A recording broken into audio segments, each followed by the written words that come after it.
It was raining hard on a Thursday afternoon when Jack Bennett pulled into the parking lot of the rundown grocery store on Maple Street. His 5-year-old son, Noah, was fast asleep in the back seat, his stuffed dinosaur clutched tightly to his chest. Jack sighed, the weight of the past few years pressing down like the storm outside. He was a single father, had been for 3 years since his wife passed suddenly from a brain aneurysm. Life had become a constant juggling act, working late shifts at the warehouse, packing lunches before sunrise, and doing his best to smile when all he wanted to do was break down. But today, something different was about to happen. Something that would leave a permanent mark on his soul.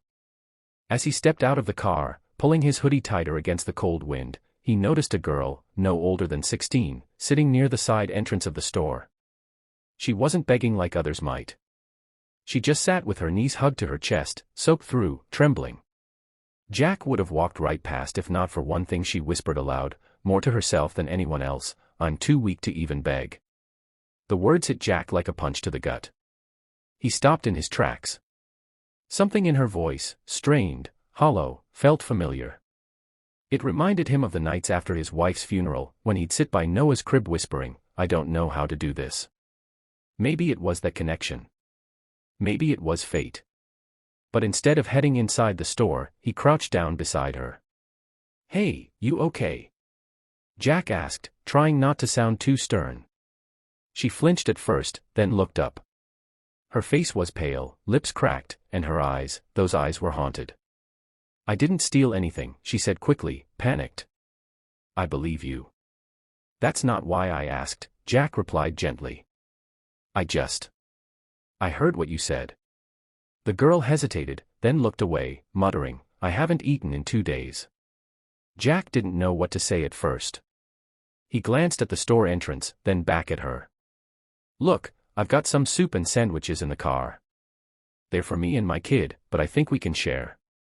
She shook her head. "No. I don't want to be a burden." Jack stood. "You're not a burden. You're a person. That's enough." He reached out his hand. Reluctantly, she took it. Back at the car, Noah stirred awake, rubbing his eyes. When he saw the girl, he didn't panic or ask questions, he just offered his stuffed dinosaur with a sleepy smile. Jack's heart swelled. The girl managed a small smile too. Her name was Emily. She was 17, had run from an abusive foster placement 2 weeks ago, and had been sleeping behind dumpsters and inside abandoned vehicles ever since. She refused shelters. "Too many eyes," she said. As the rain eased, Jack gave her his jacket, and they sat eating in the car. She didn't talk much, but when she did, her voice trembled with both fear and relief. Jack made a decision right then. "We're driving you somewhere warm. You can't stay out here." Emily hesitated, but something in Jack's eyes told her he meant it. Not like the others who passed her by. Not like the police who saw her as a runaway. Not like the store clerks who asked her to move along. On the way to a local outreach center Jack knew from when things were tough, he stopped for gas. While filling the tank, he saw something odd. Emily was staring at a nearby car trunk in the lot, an old, rusted sedan. She'd gone pale. That's my stuff," she whispered. "What?" Jack blinked. "That's the car I slept in 2 nights ago.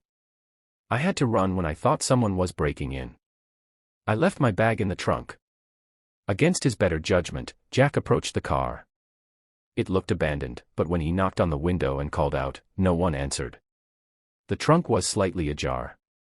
Jack hesitated, looked at Emily. She nodded. He lifted it. Inside were a few clothes, a small backpack, a book of poems, and... Jack froze. There, carefully wrapped in a blanket, was a baby. Not more than a few weeks old. His breath caught. Emily gasped, staggering back. No. No. She was supposed to be with. She broke into sobs. My baby sister. I thought, my foster mom said she gave her away. I didn't believe it. But I didn't know where she was. I didn't know she was here. Jack's hands trembled as he gently picked up the infant, who stirred softly but didn't cry. In that moment, something broke open inside Jack. Every sleepless night, every fear that he wasn't doing enough for Noah, it all poured out in this impossible, surreal moment. He looked at Emily, who collapsed to her knees, crying. This wasn't just a lost girl anymore. This was a sister. This was a mother. This was a child caught in a system that had failed her. And now, she was family. Jack didn't sleep that night. Not really. After calling child services, confirming the baby's safety, and giving his statement to a social worker he'd worked with before, they allowed Emily and the baby, whom she named Lily, to stay temporarily with Jack and Noah. The spare room in their tiny home became a nursery overnight. Jack borrowed a crib from a neighbor. He found old baby clothes from Noah's infancy. But more than things, he offered something Emily had never truly known: safety. In the days that followed, Jack watched something incredible happen. Emily, nervous, shy, uncertain, transformed in small ways. She cradled Lily with a kind of fragile strength, her hands clumsy at first but always gentle. She helped around the house, insisted on cooking breakfast, and even braided Noah's hair one morning while Jack got ready for work. Still, it wasn't easy. Emily woke up with nightmares. She panicked when the doorbell rang. She flinched if someone spoke too loudly. But every time she held Lily, it grounded her. Jack realized then, she didn't just need a roof. She needed to feel human again. One evening, after Noah had gone to bed and Lily was asleep, Jack sat with Emily on the porch. The stars were out, and the cicadas hummed in the trees. "Why'd you help me?" she asked softly. "I mean, really?" Jack took a long sip of tea. "Because someone helped me when I was too broken to ask." He told her about his wife. About the weeks after her death, when he thought he'd fail Noah. About the night he broke down at a gas station and an old man gave him a lift, a burger, and the number of a support group. "Sometimes," Jack said, "we don't need to be rescued.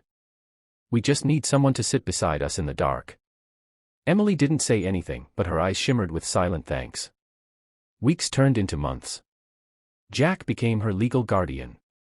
With the help of a local lawyer who'd once been a foster kid himself, they filed paperwork. Emily returned to school online, determined to graduate. Jack helped her study. Noah called her Emmy, and Lily started smiling every time she saw Jack. But the real moment, the moment everything changed, came one snowy December morning. Emily was invited to speak at a community event about youth homelessness. Nervous and shaking, she almost backed out. But Jack squeezed her hand and whispered, "You have something the world needs to hear." On stage, in front of 100 strangers, Emily shared her story. Not with shame, but with quiet bravery. And when she said the words, "I was too weak to beg, but someone saw me anyway," people cried. People stood. And people gave. That night, enough donations came in to sponsor 5 emergency housing units for other youth in crisis. As the applause faded, Jack looked at her, pride swelling in his chest. "You changed the world tonight," he whispered. Emily shook her head. "We did." And from that day on, their little house with 2 rooms and 3 hearts became more than just a home. It became proof that compassion doesn't need to be perfect, just real.